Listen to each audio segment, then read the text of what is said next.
Welcome to Winter Cycling Skills here at Lexington Recreation Center. I want to thank Susan and the town of Lexington for hosting this. This is a pretty awesome thing here.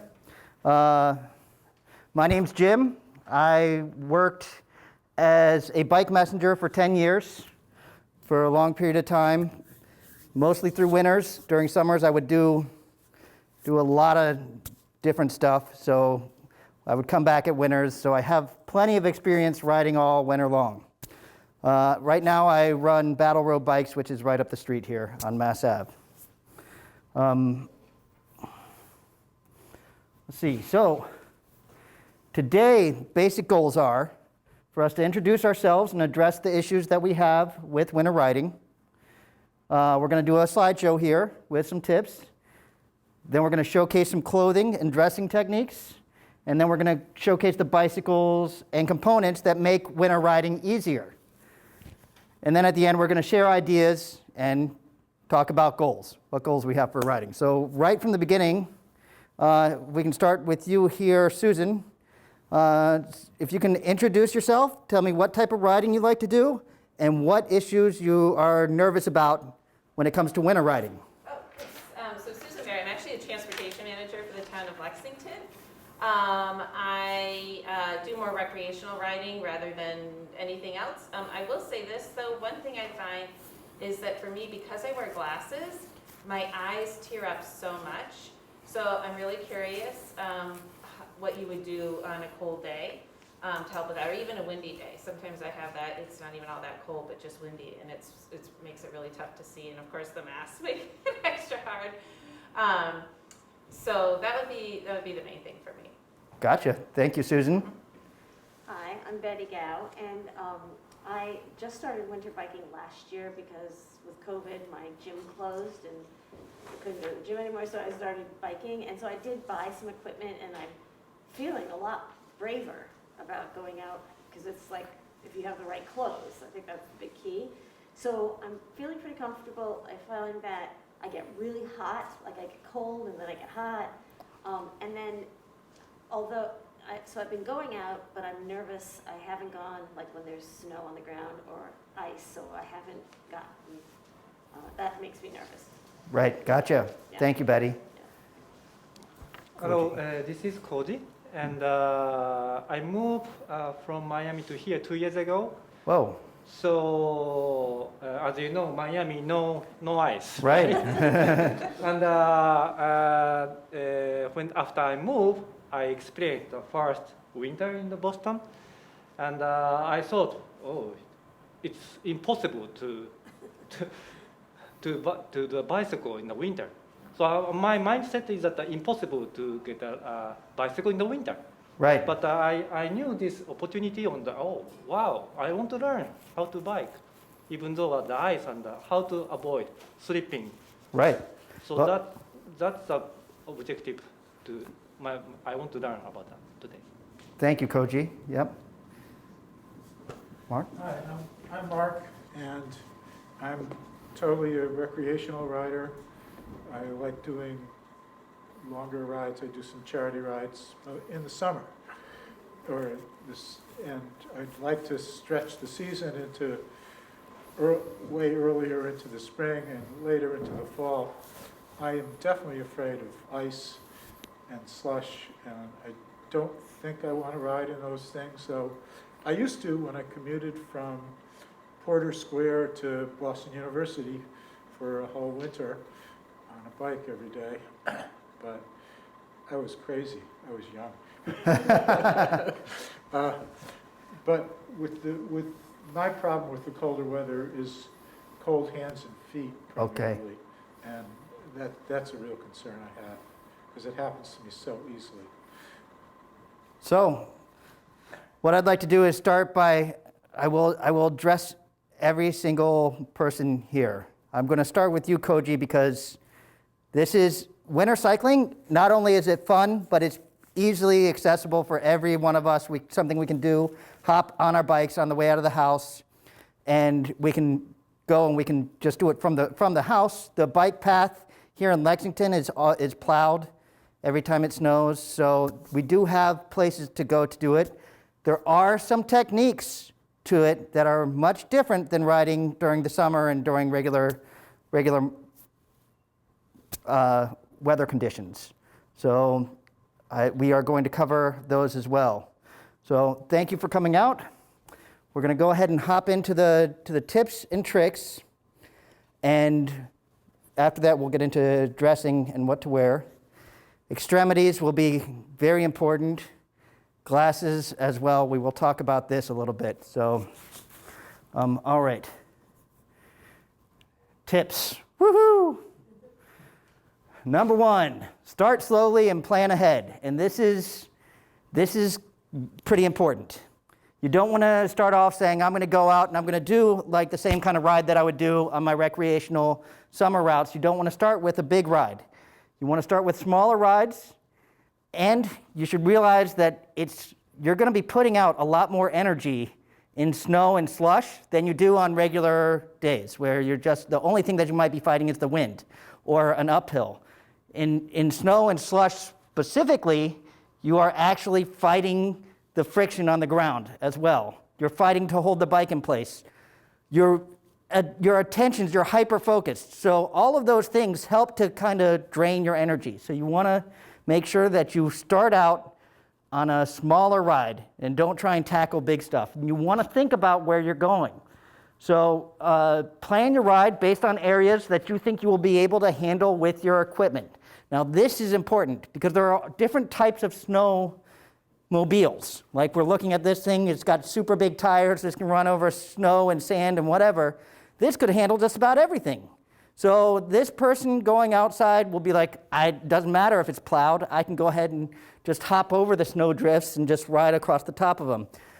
That person on that bike with the smaller tires is going to want to ride someplace that is plowed, that does have some sort of coating on the ground. So very important to think about where you're going, whether or not the conditions where you're going are going to be able to be navigated by whichever type of bike you have, okay? So first tip. Secondly, winter is a great time to have a purpose-built bike. So it can be, and it probably should be, a bike that you don't mind destroying, but you will still need to invest money in it. You still need to maintain it.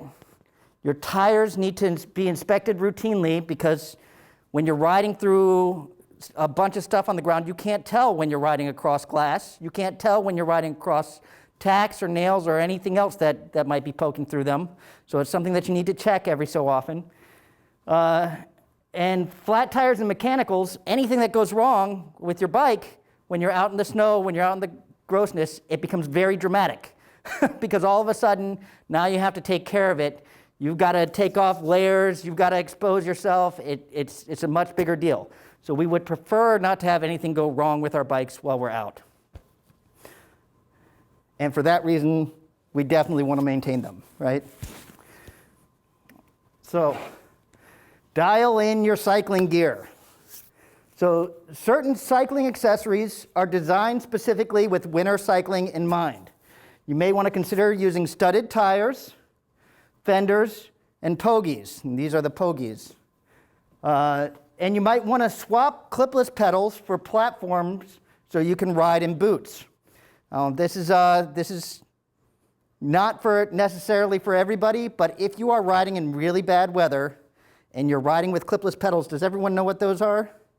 Clipless pedals, you clip in kind of like a ski boot. You clip in with your toe and your heel, and a cleat snaps into your pedal.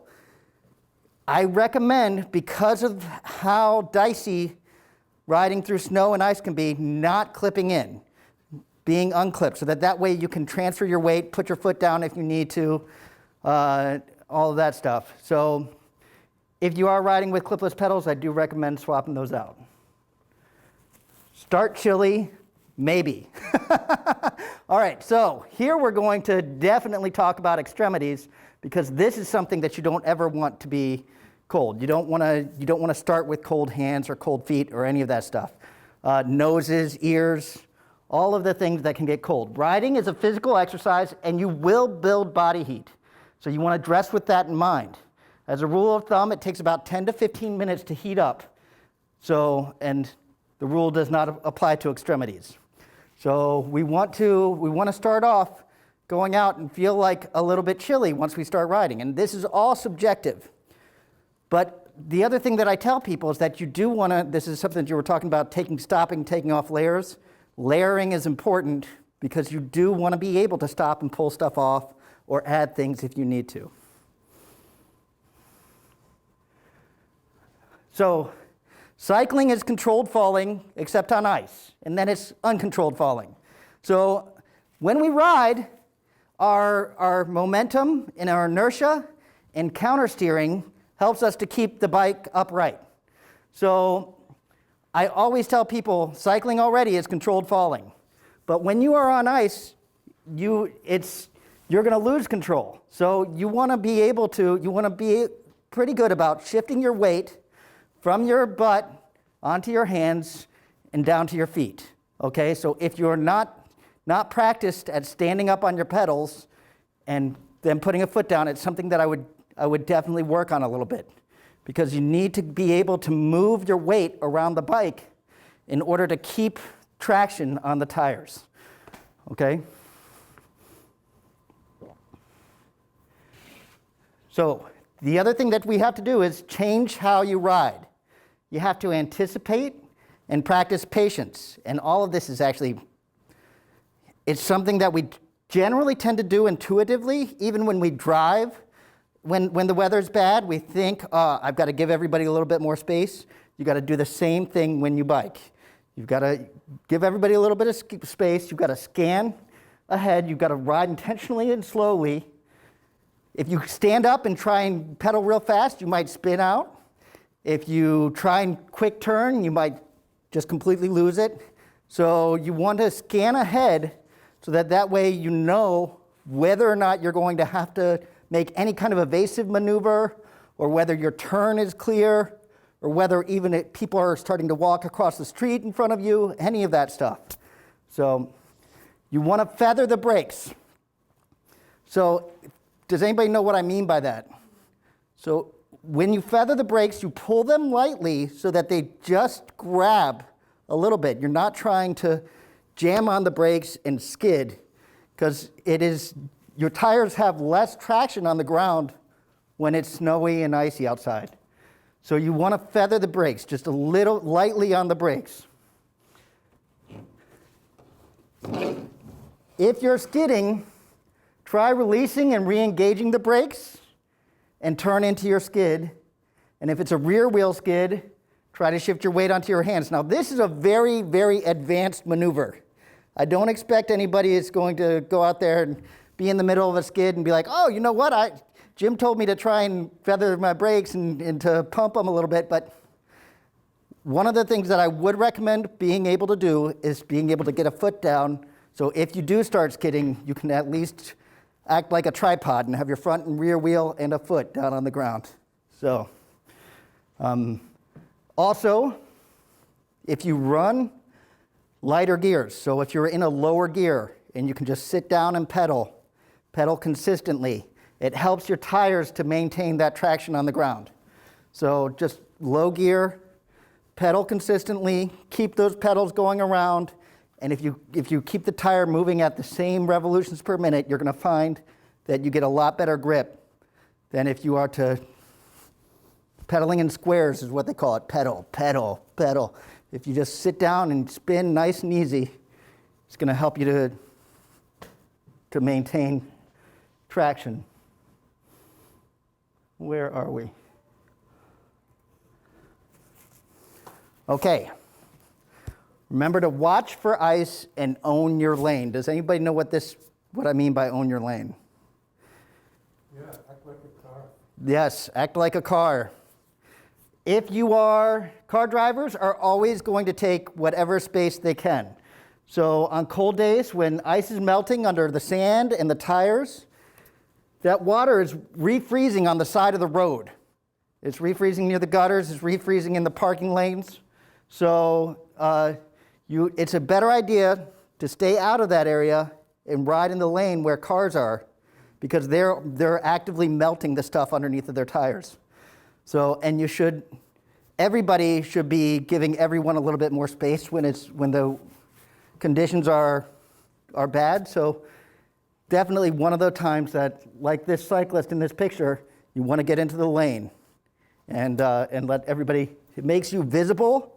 And then if something does come up, you don't have to pull in front of a car that probably also isn't going to have the same amount of braking time that they would when it's nice outside. You know what I mean? So, visibility is crucial.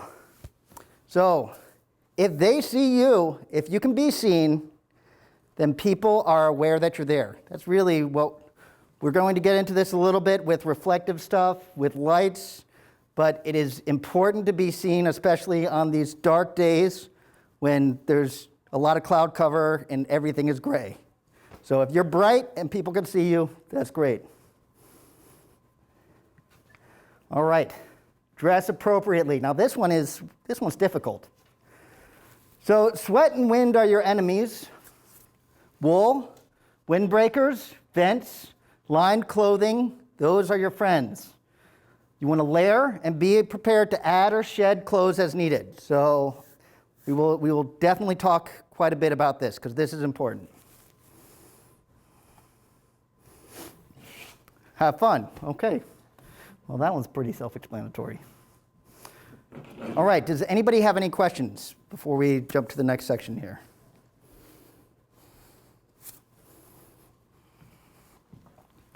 All right. We are going to start with clothes. Right from the beginning, we've got a little mannequin head here. I'm going to call him Bob. So our buddy Bob is wearing a helmet, and he's wearing a helmet-mounted light.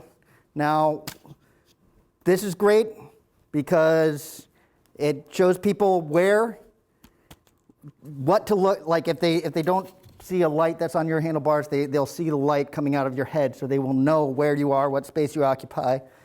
This is a vented helmet. This one works great in the summer, but in the winter, this lets all of the cold air through. Now, they do make helmet covers, and they do make different types of helmets without vents that work great in winter. But I generally tend to just ride the same helmet all the time, and I layer underneath of it.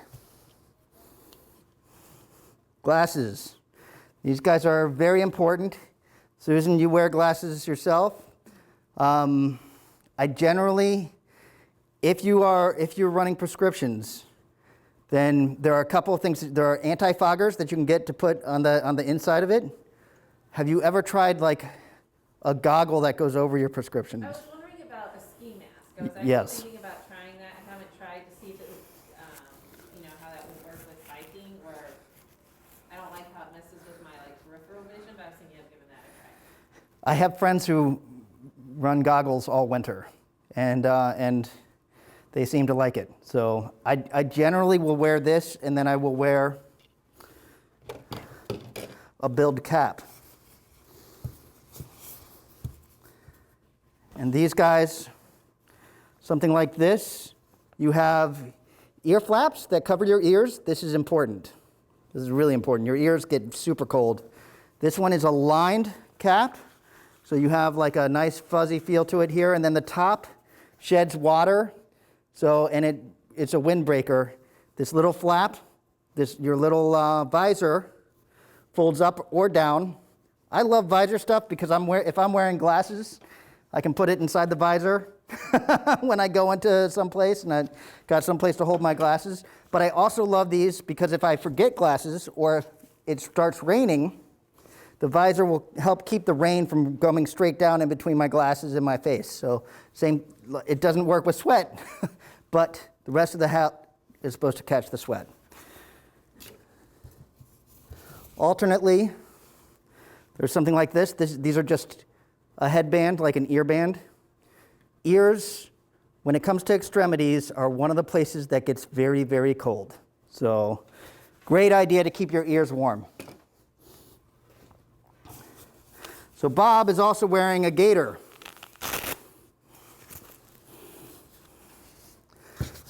These gaiters protect the neck, the nose, and the mouth. So I used to wear these pretty frequently, and then I just started growing beards. But if you don't grow beards, these are a huge help. They're horrible for glasses. Anything that covers the place where you breathe is going to steam anything else up. But on a day like today, days when it's down into the negatives, you want to cover every single exposed part of your body. So something like this comes in very handy. And does anybody know what this last thing is that Bob's wearing?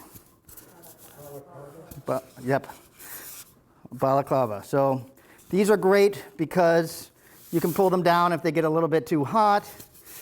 Put them up. These are generally pretty light, but very versatile. When it comes to hands, we're going to stick with extremities here. There are a couple of different things that you can do. Gloves are rated by the temperature that they can withstand. But when you're riding, one of the things that we don't take into account is that there's always a wind chill factor. So because of that, you get a pair of 15-degree gloves and you're out in 15-degree weather, and your wind chill when you're riding is -5, your hands are going to get cold. There's nothing to do about it. So that is why I brought pogies. These are amazing. You don't need to use very thick gloves. You can use a thin glove, stick your hand inside of them, and then the heat that you generate is going to occupy this space. So thin glove, and you're blocking the wind. So these are pretty fantastic. If you are thinking of riding a decent amount in winter, I cannot recommend these highly enough.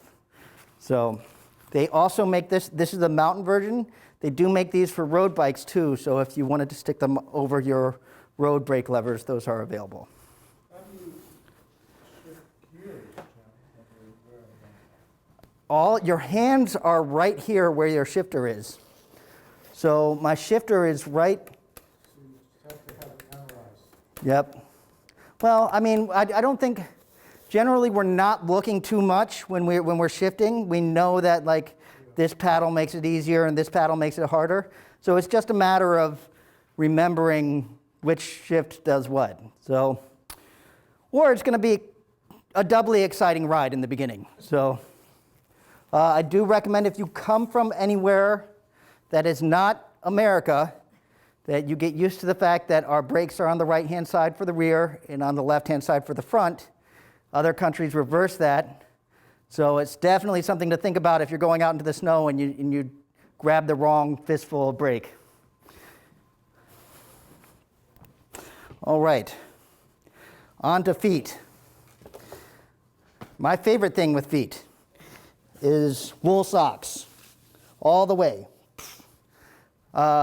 Big fat merino wool socks, they're fantastic. They soak up sweat, they don't stink generally, and they keep you warm when they get wet. They dry quickly. All of the great things. Wool does all of the best stuff. So this is going to be my number one thing that I would say for your feet is to get good wool socks. But there are other things that you can do too. These are waterproof over socks. So if it's really gross outside, you can get yourself some light wool socks and then put on some waterproof over socks. If you are riding clipped in, if you are clipping into your pedals, these are full-on booties that you just stick your foot inside, and they have a cutout here for your cleat to allow your cleat to interface with your pedal.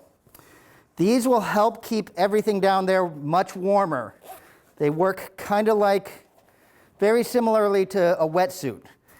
But they also block the wind, and that is the key, blocking the wind. A lot of the shoes that folks ride around in the winter, they still have venting in them in order to allow your feet to breathe. And that, when it's cold outside, is really going to make your feet cold. The over socks, do they go over the shoe? These go over the sock. That's just over the sock. Just over the sock. Into the shoe. Still foot in the shoe. If you're using these guys, I would recommend that you have a shoe that lets you put in like a really thick sock. So that's key. Ultimately, when it gets very, very cold, I go to boots. So I'll go to boots, I'll go to socks. When it drops below 0, I also cheat and use hand and foot warmers.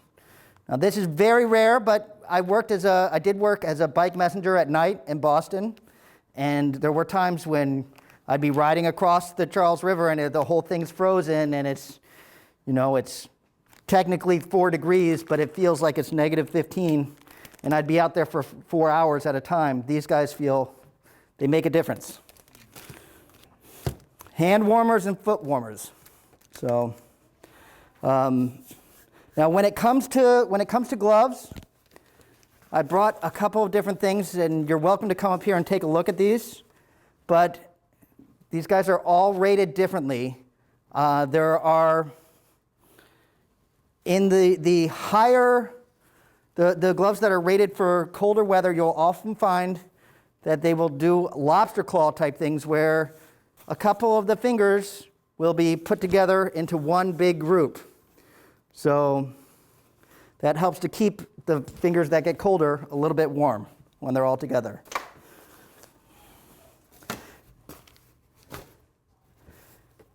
Let's see. What to wear on the rest of your body?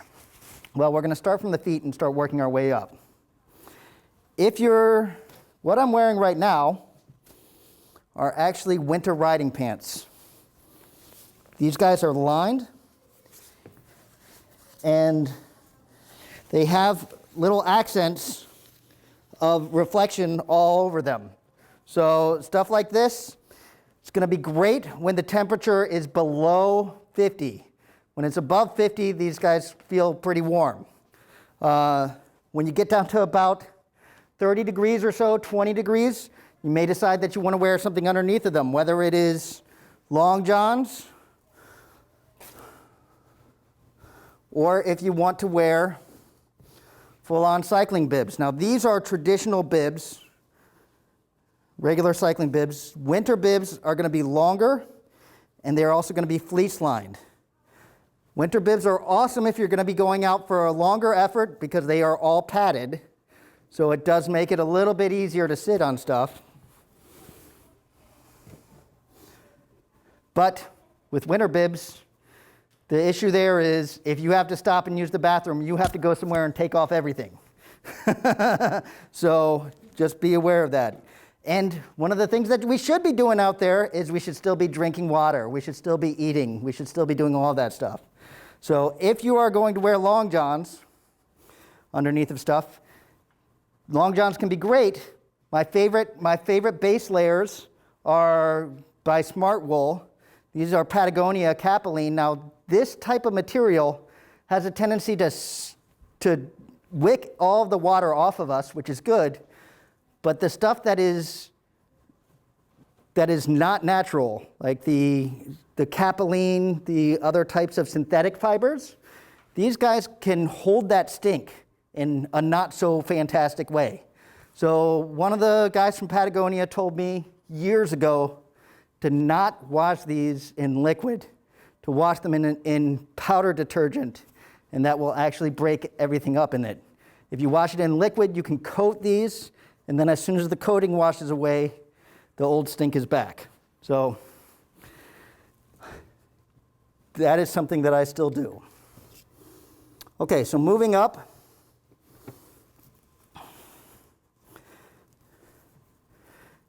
Our traditional full sleeve jerseys, long sleeve jerseys, these are going to be the kind of thing that is going to keep your core pretty warm. They wick sweat off. They do a great job of keeping everything warm. They're slippery. They slide through wind. These are great until it starts to get chilly. And by chilly, I mean down 50 and below. You start thinking, oh, I need something else. Windbreakers and windbreaking vests come in different sizes or different styles. Like this one you'll see has some venting in the back. And then the front is all windbreaker fabric. This one has pockets all over the place. Generally, they're going to definitely have pockets in the back. Vests are extremely useful because you can add sleeves, you can add things on top of them, but you can always pull down to just a vest, and it will allow you to breathe, will allow your arms to breathe, and because we don't want to sweat.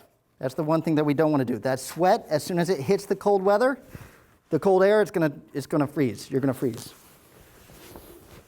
And so for that reason, I generally ride in a combination of a decent base layer, a vest, and then a wool jacket on top. And the wool jacket, this thing breathes tremendously well. And most of the ones that I get use a double-headed zipper so that you can also open to vent if you actually really need to. But the breathability of this is amazing. This allows you, even if you do sweat, it allows the air to come through and help cool you down a little bit so that you're not like sweating profusely into a space. If you were to wear something like our windbreakers, these are fantastic. These will keep you extremely warm, but you will find that you sweat a tremendous amount inside of them. These are the kinds of things that, as a vest, I think are perfect. But with the arms, the full jacket, you might want to save these for when it's raining. When it's raining, you want to stay dry and you want to stay warm. Fire away, Mark. When you wear the wool jacket, what keeps out the wind? Is it the vest underneath? Yes, that vest underneath. But the rest of the wind coming through actually helps to regulate my body temperature. So that's pretty fantastic, I think, with these guys. So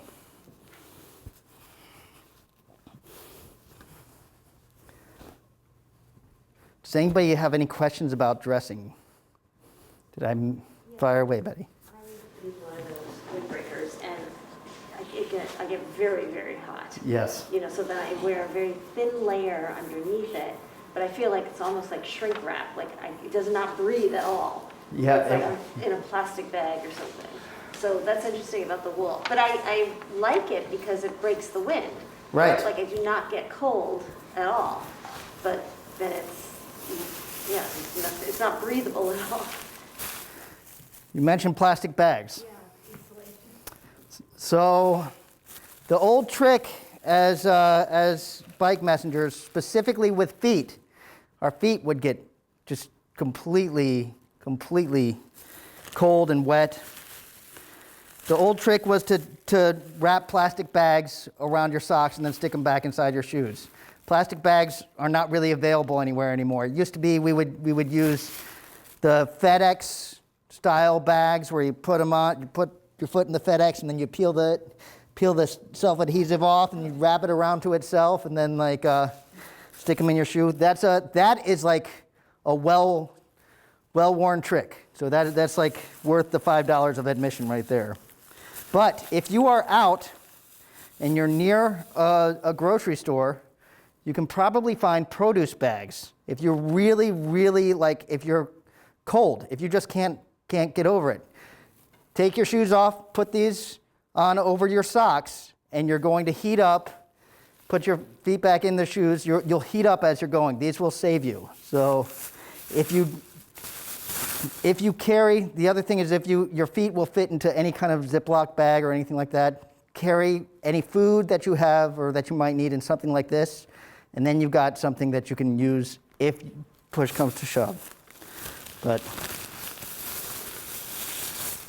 I have been getting rid of all of my plastic, so even just finding these was was like crazy. But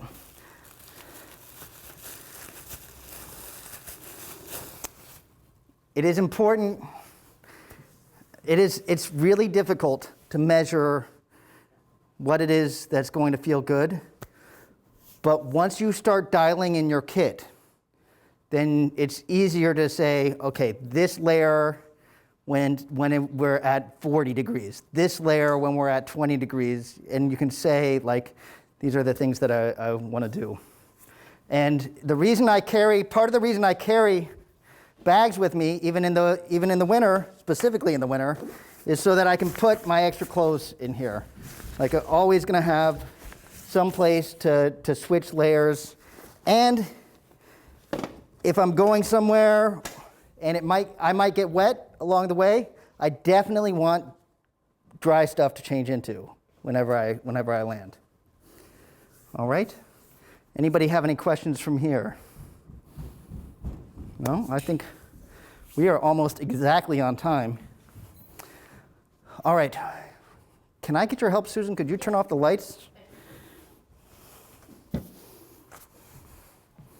We're going to take a look at what some of these guys look like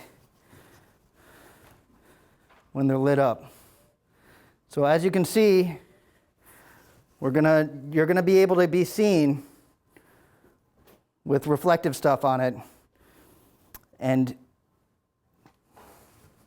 that's definitely something I would recommend if you're thinking about purchasing any new rain jackets, windbreakers, any of that stuff, getting something with reflective material built in makes you much easier to see.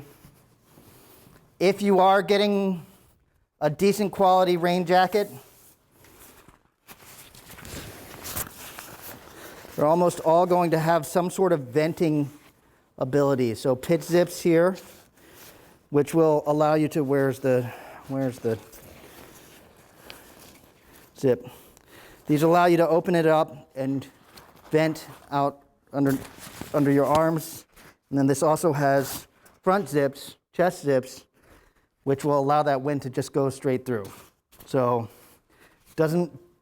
it looks like it does a lot. It doesn't do quite as much as it promises, but it is a big difference of just wearing a traditional jacket. Is that for the bike? This one was designed with cyclists in mind, but this also works with running or anything outdoor. But generally, the riding stuff is going to have a longer tail, so that way it covers your butt, so you don't get all the spray coming up. And also, when we lean over to grab our handlebars, the back of our shirts just rides right up our backs. So if you have a longer tail, it will cover down a little bit farther. So that means definitely that is for bike, right? Because it's it does have the longer tail. Yep. You see how it's longer in the back here? Yep. So a lot of cycling specific stuff is also going to have, they're also going to have rear pockets. So that way, if you have it on and you're riding, it's easy to just reach in your back and grab your bar, your baked potato, whatever it is that you carry with you. So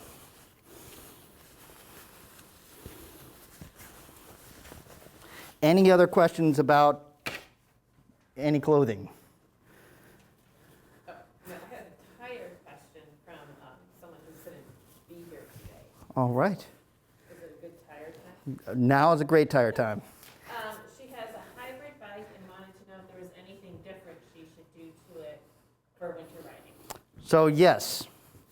So with your hybrid bikes, usually going to have a tire that a little bit wider than a road bike, not quite as wide as a mountain bike. They make these in studded versions. Studded versions basically have little metal spikes in them. And they usually have anywhere from about 120 to 300 plus studs per tire. So it depends on what kind of tire you get. Studded tires usually run about $100 to $120 per tire. They can get up there. So it's something that works best in the winter when it's really icy outside. If you're riding around on studded tires on dry pavement, it's kind of like running in soccer cleats or golf cleats. You don't have quite the same amount of traction. And it's going to sound like a tank is underneath of you the entire time, going along. But studded tires make a huge difference in winter on ice. They really do grab ice. So I definitely recommend, for riding a hybrid, studded tires and running your air pressure a little bit lower. If you run your air pressure lower, those tires are going to flatten out on the ground. Even if you're not running studded tires, they're going to flatten out on the ground and give you a much better grip. So I don't suggest that you run them below about 20 PSI. It depends on the type of the bike. If you're riding a fat bike, these guys, they tend to be around 6 to 8 PSI, so that is a much lower number. And does everybody know what PSI means when I'm saying that? Pounds per square inch.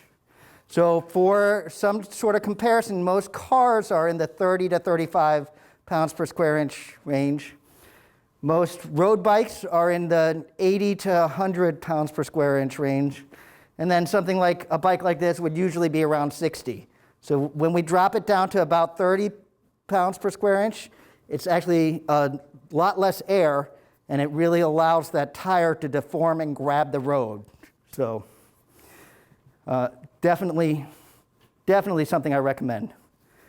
I always recommend carrying a bag in winter because, like we were saying, we're going to want to change out of whatever it is that we're wearing. We might want to take layers on or off. We didn't talk about, one of the things we didn't talk about are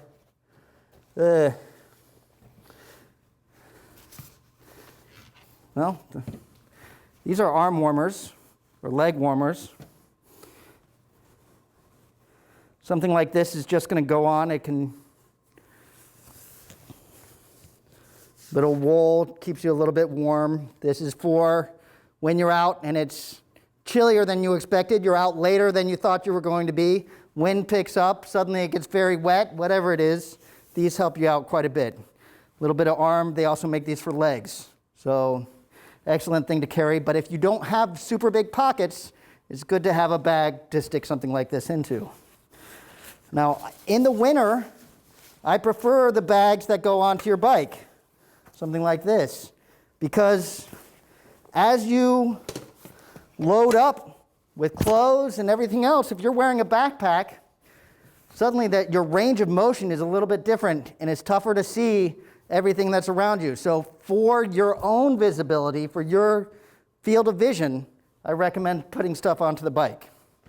The other thing that I really recommend is fenders. When everything is on the ground, all of the stuff and the sludge and all of that stuff is on the ground, the sand, the grossness, it's going to come back up at you if you don't have anything to block it. So fenders make a huge difference. And they will help keep you looking fantastic. And then the last thing that I recommend, and these are just the accessories parts, are pogies. And like I said, they make these for road bikes and mountain bikes, but these keep your hands extremely warm.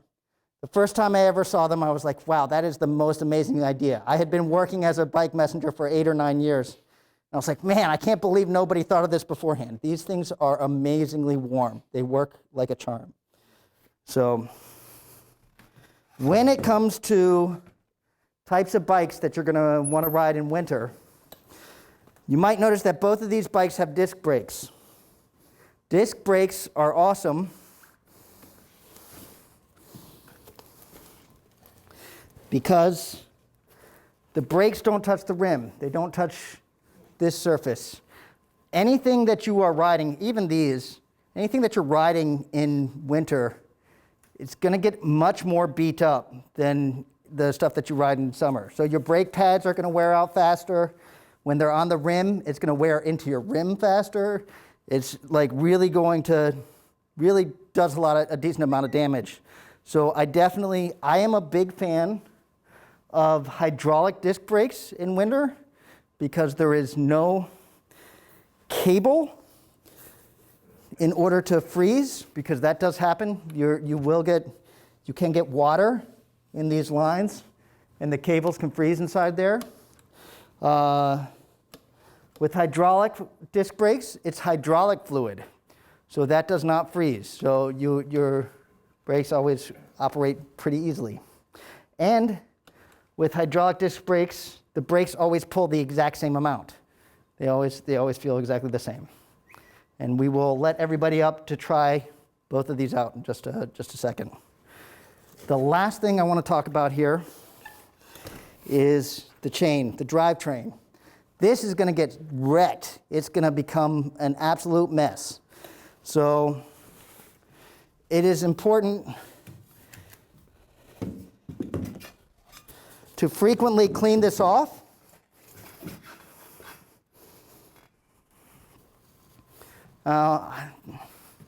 Over the years, for me personally, I found the Rock and Roll Gold Lube to be one of my favorites. This is a wet lube that you pour on it, and then you dry the whole entire chain off, and it cleans everything as you pour it on. So what I'll do is I'll just put it on the back, pedal backwards. Well, let's get it into the right gear.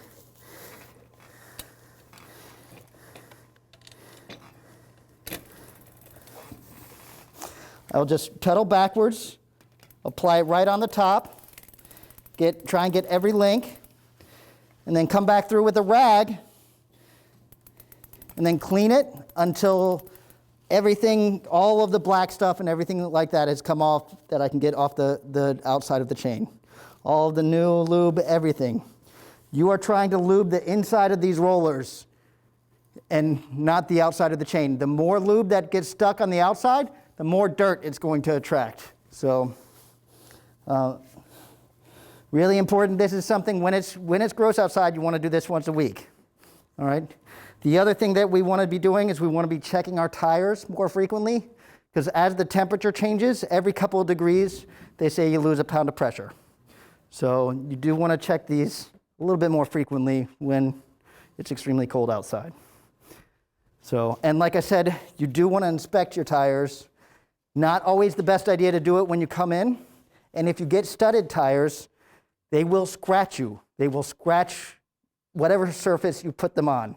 They'll scratch your floor. You want to make sure that if you get studded tires, that if you have delicate hands, that you put on gloves before you inspect them, or try and take them off, or any of that stuff, and that also that you're very careful when you're looking at them, when you're looking over the tires. Why did you say not to do it? Yeah, you're not going to be able to see anything. It's going to be covered with chunks of ice and the whole nine. So let everything dry off a little bit. It's a good idea to, I don't ever take a hose and spray down my bicycle, primarily because I don't want to wash any of the stuff outside into any of the bearing surfaces or into any of the braking surfaces. So usually what I'll do is I'll come home and I will use dry cloths and I'll spray them down with Simple Green and clean the bike. But Simple Green, have you? So Simple Green's non-toxic and it works for just about everything. So. When might you recommend those fast tires versus, say, a studded tire? So these work much better if you're riding in groomed snow, or even non-groomed snow, or at the beach in sand. You can even use these on mountain bike trails, but they're better on places with extremely loose surfaces. So for just about everything else, I think you're going to be fine with a studded tire or a semi-fat tire. So like a traditional mountain bike, or even a fatter, like hybrid style tire. So.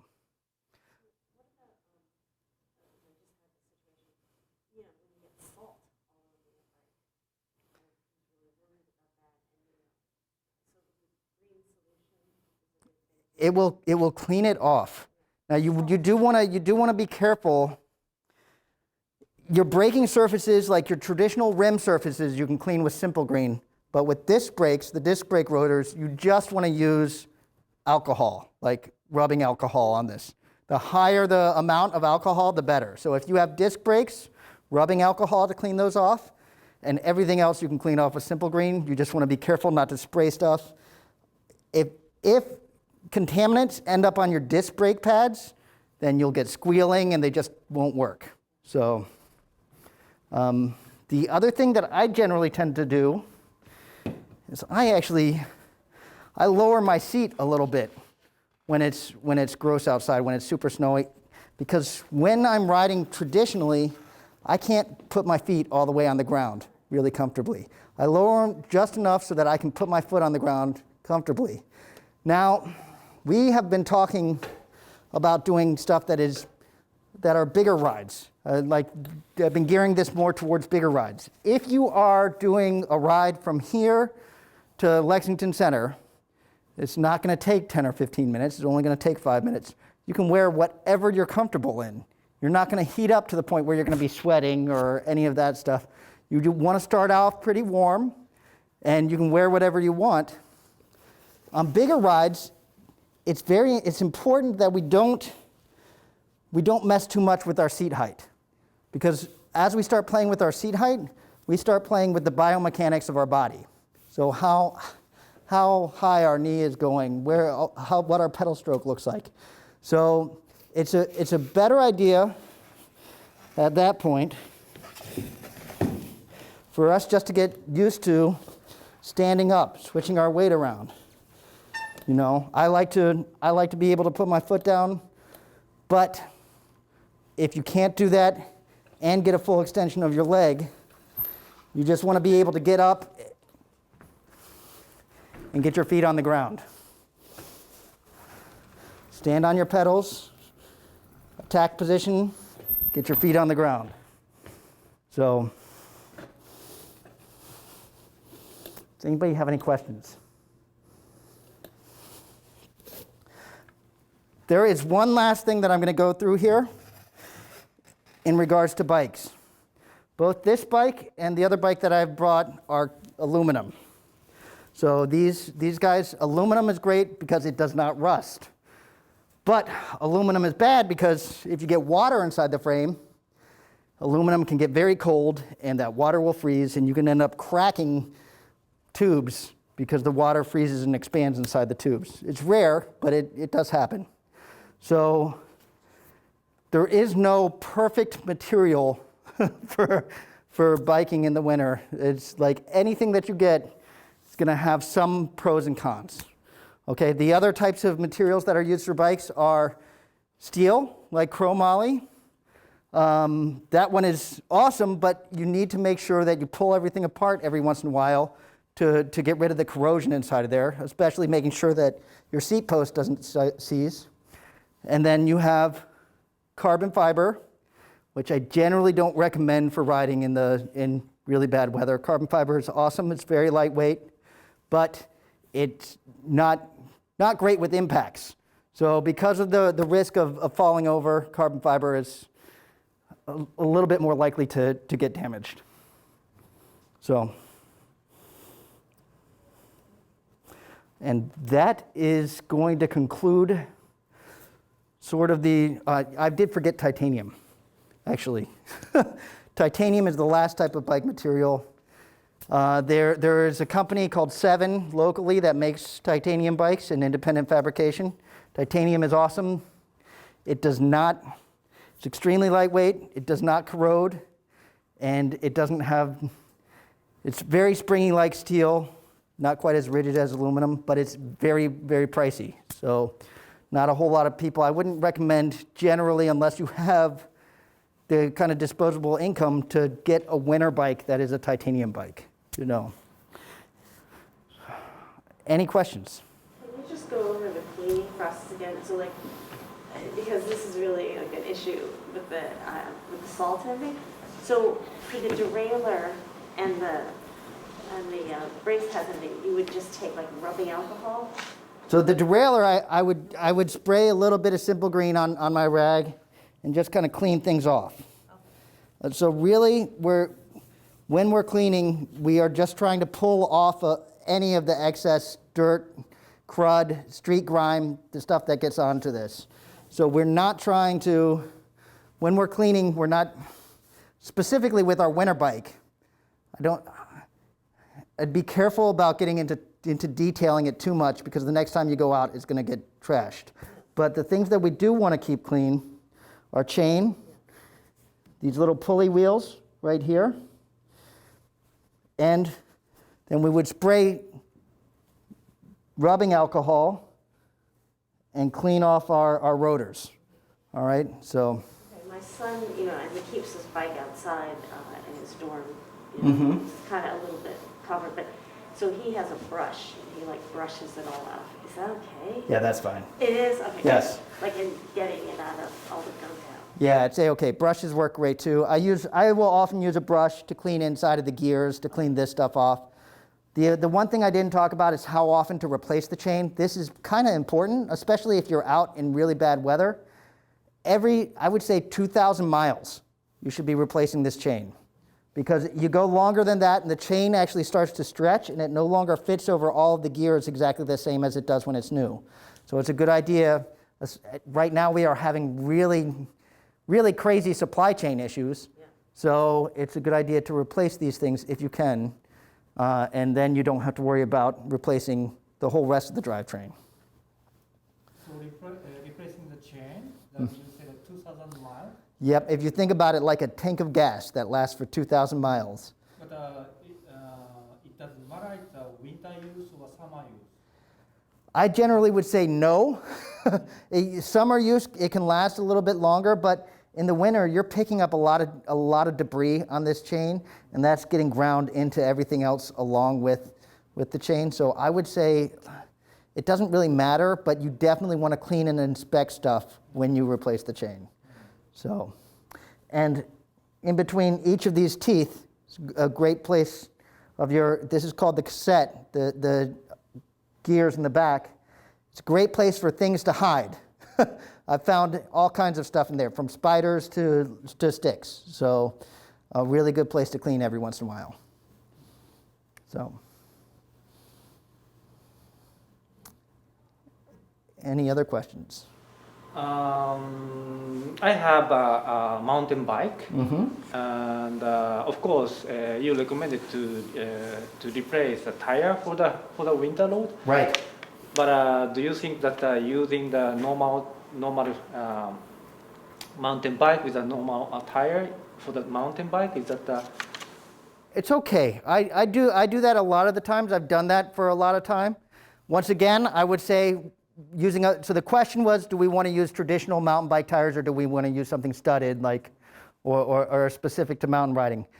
Traditional mountain bike tires are okay.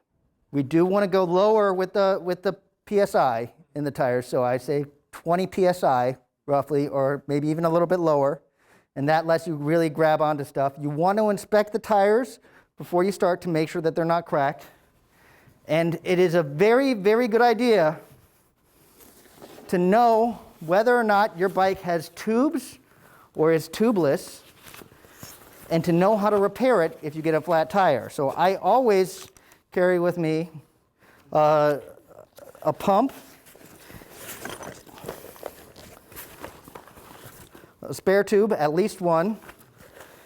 In the winter, it's not a bad idea to carry two, but it's also not necessary. I also carry patches, and I carry a few other tools in case I need to change the position of something, a bolt gets stuck, something breaks. Carry a few different things. So I definitely recommend putting together an emergency kit. And in that kit, I think I talk about this in the handout there. In that kit, I also like to keep an extra 20. And I also wrote in there, the phone is a good thing to have as part of that kit, so that way, if something goes wrong, you can call for a ride or you can call for help. So I've been doing this long enough that when I've done big tours before I ever had a cell phone. So if something went wrong, it was, you're either hitchhiking out or you're fixing it yourself. So it's pretty crazy now. So. I have another question. You have a water bottle holder on the bike, and in the summer it is convenient to put the water bottle in the holder, right? Anytime you can drink. Right. The winter time, from your experience, you put the put the bottle in the holder or put in the bag? So it depends. If you have jersey pockets, they're a great place to keep a water bottle when you're riding on your back because it keeps the water from freezing. So if it's that cold. The other thing that they make is they make insulated water bottles. Now, when it's so cold that your water's going to be freezing, there's a good chance you're wearing something over your mask, over your mouth. So whenever you need to stop to drink water, you're going to have to take that off anyway. So you're going to be stopping, and it's okay to reach down and grab water.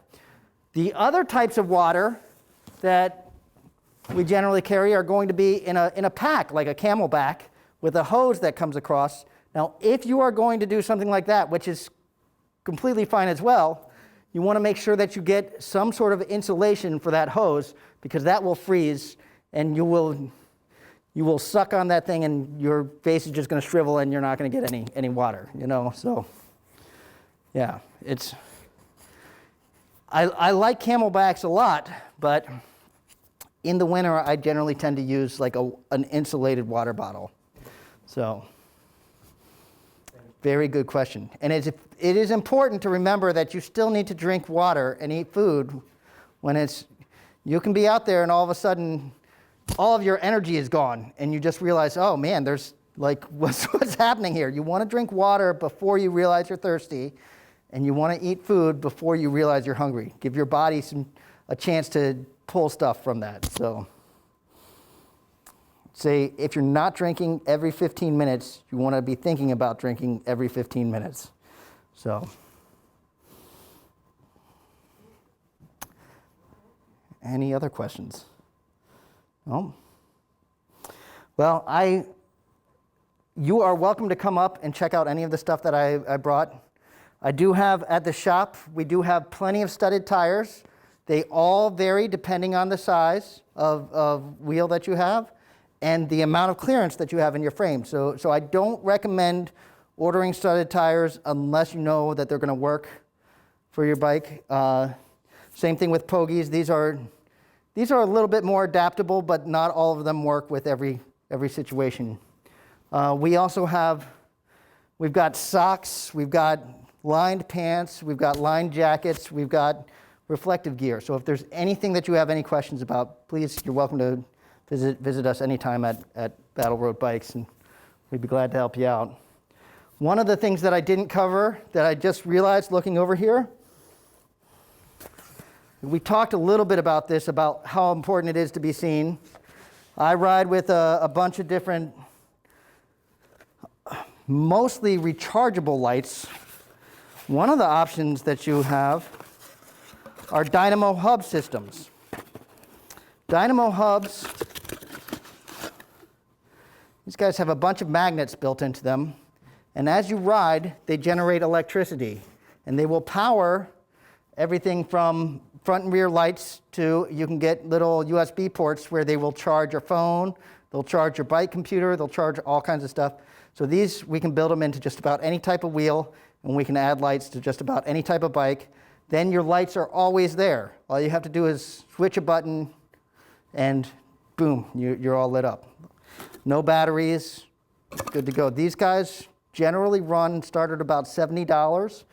Built into a wheel, you're going to start right around $185, $200. And then with lights, you're going to vary. The lights run the gamut. You can get something that's a pretty cheap, quick setup for about $80, but a nicer setup is going to be closer to $400 for front and rear light. So that one is for the front wheel? It's for the front wheel. Mm-hmm. Yep. Front wheel. You can put it on just about anything. Yep. Mm-hmm. They're pretty fantastic. A lot of these will charge lights that have capacitors in them. So even if you come to a stop sign, or a stoplight, they'll stay lit for up to a half hour. So, and these things are. Electric power is generated on that one, right? Yes. How it goes to the light? We run cables up the inside of the fork. Yeah. Mm-hmm.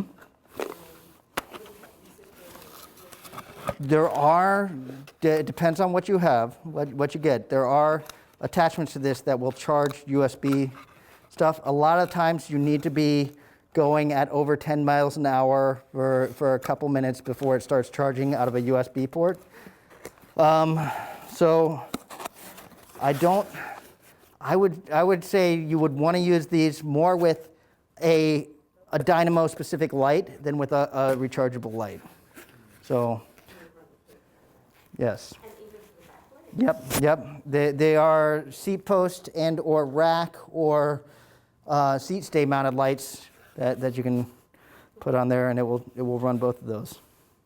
And these guys are extremely bright. You can get lights for these that are extremely bright. So I love these lights. I think they're amazing. The light is closer to the ground rather than being on your head. When it's up on your head, you lose some of the depth, so it's harder to tell, like especially if you're mountain biking, let's say, it's harder to tell how close the rock is that you're going over. But when you get the lights a little bit lower, it gives you a better visual depth perception. So, and that's something that you can definitely do with a dynamo. So, yeah. We have not talked about riding road in packs, in groups, recreationally. That is something, if you stick with the same types of scanning ahead, riding intentionally, riding a little bit slower, you're going to be a-okay riding with a group as well.